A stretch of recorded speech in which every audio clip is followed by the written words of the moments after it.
Okay, so I'm Andy Karski, and I'm going to talk about judges and their times. So that's a little mini outline of my talk is right there on that slide. Judges, idols, and kings.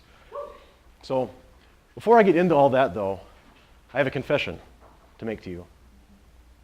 That I used to believe my pastor was God. So not Pastor Steve. I would not make that mistake. But no, I love Pastor Steve. Not him. I'm talking about the pastor at the church I went up with. I was growing up. He was always a very smiley, happy man, and for my height, about 2 feet, he seemed large enough to fit the bill. And we'd had this thing called Little Church, where we'd all go down to the front, and as kids, and he would give us a little moral lesson of the day, and don't hit your sister, and be nice to your mom, and whatever it was. I'm sure there were more important lessons, but those are good. Anyway, on one of those, I came back and sat by my mom after Little Church, and she could see that I was visibly scared, right? And so she said, "What's wrong?" And I told her, "Well, God just told me not to backtalk to you." And she said, "What?" And so the record got cleared that pastor was not God. However, I still have the image in my mind. When I think of God, I think of that guy, right? So I tell you the story because pastor, I'll call him Pastor Jim, was the pastor at the church I grew up at for 30 years. And senior pastor for that whole time. It's a small community, so he was really well known, really well respected in the community, right? And I'd say because of his ministry, a lot of people came to know Jesus, and a lot of great things happened in our city. When I went to college, this was towards the end of his ministry time, I got a message from someone that he had been diagnosed with a terminal illness.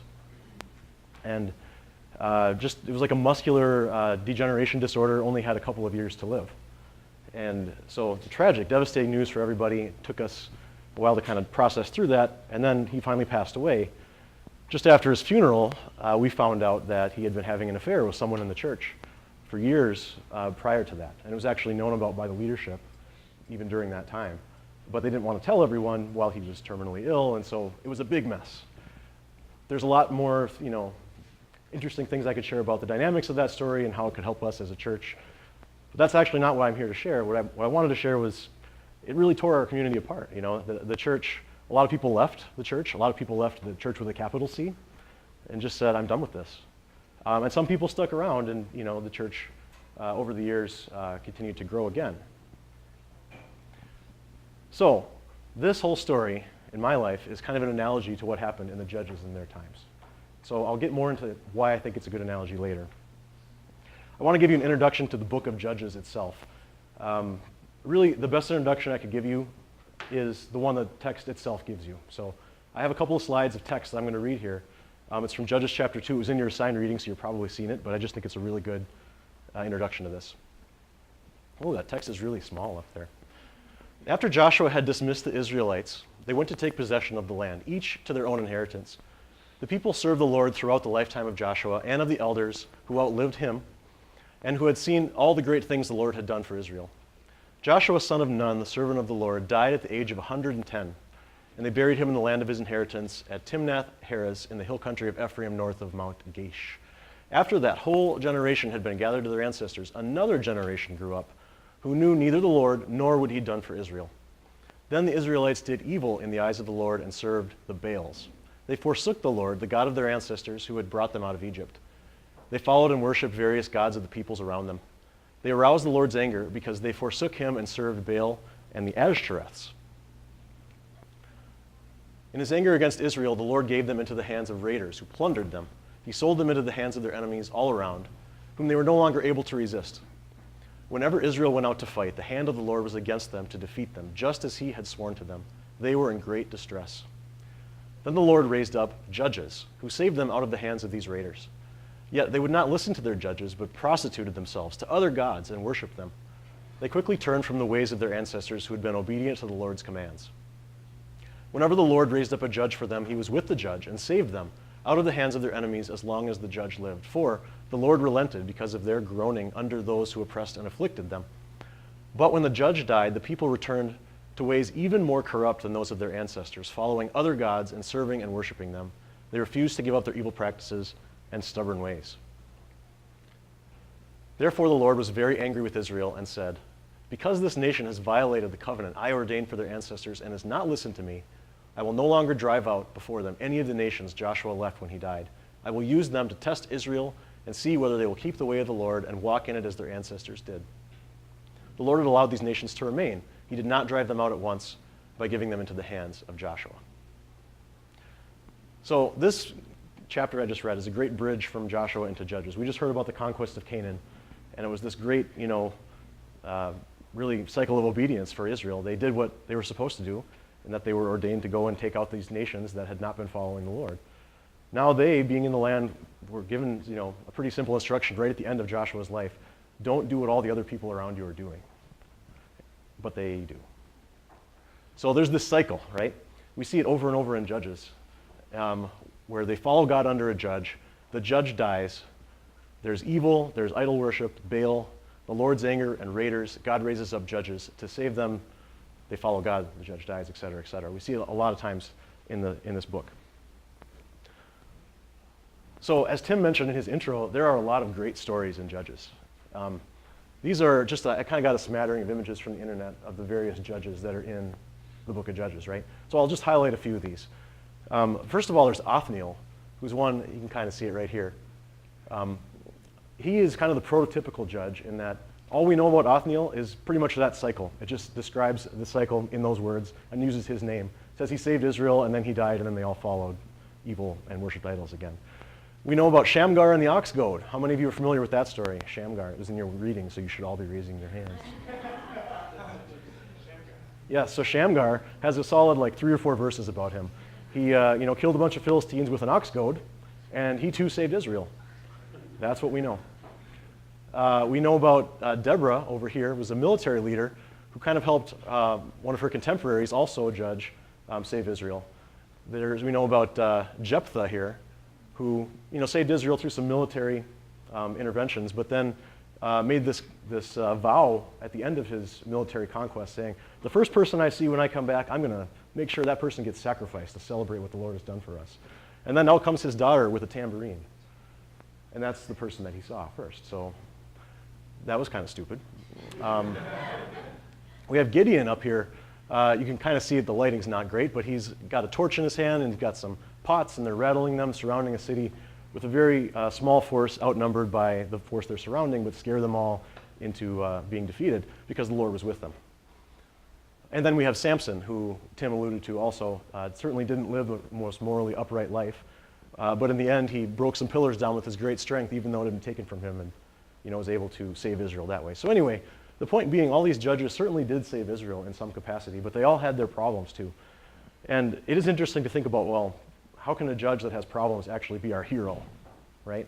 I really like the intro Tim gave because it makes us ask that question. You read the book of Judges, and how can you not ask, what the heck is going on here? Why are these stories even in the Bible? It gets worse. This is just the beginning.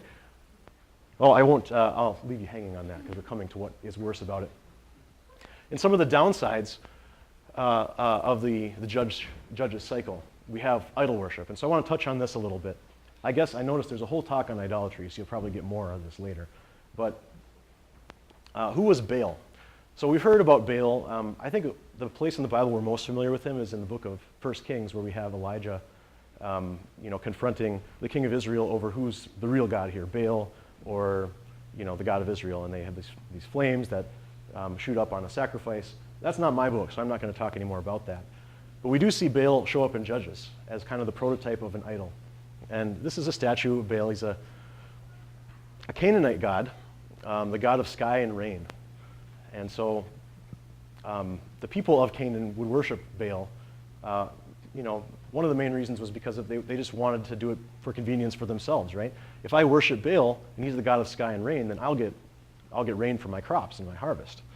And also, the story goes, this Baal, he wasn't actually the creator god. That was above him, this god named El.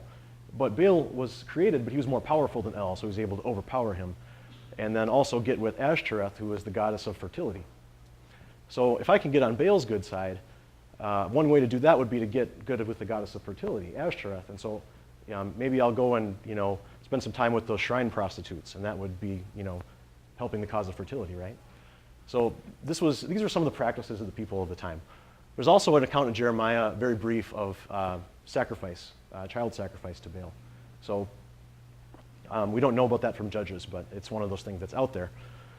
So we hear these stories about Baal, and we think, oh my gosh, those people, they were terrible, terribly corrupt. How could they ever allow themselves to get to that point? How could Israel see this and be attracted to it?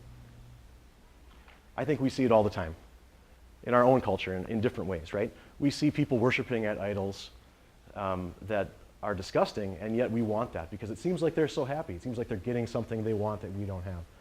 And I think before we write off people who are worshiping physical idols in the Bible, we should think about what are those idols in our lives for real. So, okay, it gets worse. This is what I was getting at. So, in the book of Judges, we have the first 17 or so chapters dealing with the cycle of Judges. The last 4 is bookended by a phrase. In those days, Israel had no king. Everyone did as he saw fit. And there's 2 major stories in there. They are really some of the most disturbing stories in Scripture, if you haven't read them. I'll summarize. I can't even tell you all the details here. I don't even want to say them on some of it. This is the story of Micah and his Levite. So Micah, he thought it was good if he had an idol, and worshipped it, which that's bad enough. But then he said, well, this idol will be more powerful if I can get a priest from the tribe of Israel to represent me with the idol, right? So he gets a Levite to come along and kind of represent him in that. And then this seems so attractive, they get an entire tribe of Israel, the Danites, that see this and say, hey, we want that idol, we want the Levite. So they just come and take it. And this whole story is presented in Judges, and what's confusing about it, on a first read, you think, okay, so how do things turn around? How does it get better? And it doesn't. It just leaves it like that. And that's hard. It's hard for us to read that and think, why is this even here? The second story is even worse, right? It's a Levite, again, a priest of God, who isn't priesting with God. He's actually got a concubine who is basically a servant that has sexual favors. And he's got this concubine, and he's abusing her so much she runs off and goes back to her parents' house. He goes after her, gets her, tries to bring her back. Stops off on the way in a village, and while they're in the village, some people come out and they basically abuse her and kill her. And there's more to the story, but like I said, it's even worse. You read it yourself if you want to know all the details. The point is, the whole book ends with the same phrase: Israel had no king, everyone did as they saw fit. Things really spiraled out of control, and the thing that I think we're meant to be pointed to in this is we look for a leader that's going to save us, right? That's what judges were. They were leaders that rose up and saved Israel, but they definitely didn't do a perfect job of it. So Israel rises up and says, we want a king. And why did they want a king? Because they were feeling directionless and like they were stumbling into sin? No, they had a different reason. So the last 2 judges of Israel are actually not in the book of Judges. They're in the book of 1 Samuel. And it's Eli, this old guy here, and Samuel, who got brought to live with Eli when he was a young boy. You see this at the beginning of 1 Kings. So this is a brief account from 1 Samuel 8. He's an old man himself, and the people come to him. All the elders of Israel gathered together and came to Samuel at Ramah. They said to him, you are old and your sons do not follow your ways. Now appoint a king to lead us, such as all the other nations have. But when they said, give us a king to lead us, this displeased Samuel. So he prayed to the Lord, and the Lord told him, listen to all the people that are saying to you what they're saying to you. It is not you that they have rejected, but they have rejected me as their king, as they have done from the day I brought them up out of Egypt until this day, forsaking me and serving other gods, so they are doing to you. Now, listen to them, but warn them solemnly and let them know what the king who will reign over them will claim as his rights. And he goes on to talk about how the king is going to subject them to conscription and forced service and taxation, things like that. So why did the people want the king? They wanted the king because they have rejected me as their king. That's what the Lord says. The people also say they want one because it's what all the other nations have.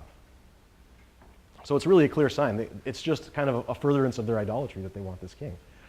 Now, God uses this for good. I think having a king, if the request would have been with the right motivation, would have been a good thing for Israel. As we saw in Judges, they really needed someone to lead them.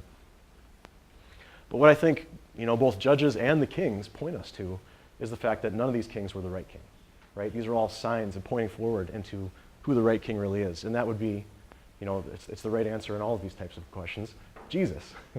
But I really do believe it here. Jesus is the true king and the true savior. And, this kind of prepares Israel for that message.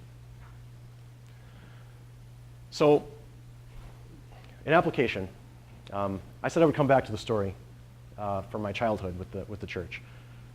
People left. The church was kind of in shambles, but eventually the church did rise up again. I actually called my mom this morning just to confirm that my memory of the story was right. But yeah, there was kind of a realization that there was a lot of dependence on this one guy to have all of the leading from God and to know how the church was supposed to go. And the leaders of the church sort of got together and said, you know what, we all can listen to God and follow his voice. And we all have a responsibility to do that in our church. So let's make him our king and let's move forward. I don't know if that's exactly the words they said, but I'm saying that it is. So, my application. I have two questions for you to talk about with your cohorts. First is, it's about authority. What does authority look like for you? And, what do you look for when you're looking for a leader? What qualities attract you? And the second question I have is about idols in your life. And when I say idols, I'm thinking the practices and worship objects of the people around you. What are the things you see them doing that you think are so attractive, and maybe on some level, maybe not even consciously, you're drawn to that. So, and those are the questions in text form. So that's all I have. Thank you.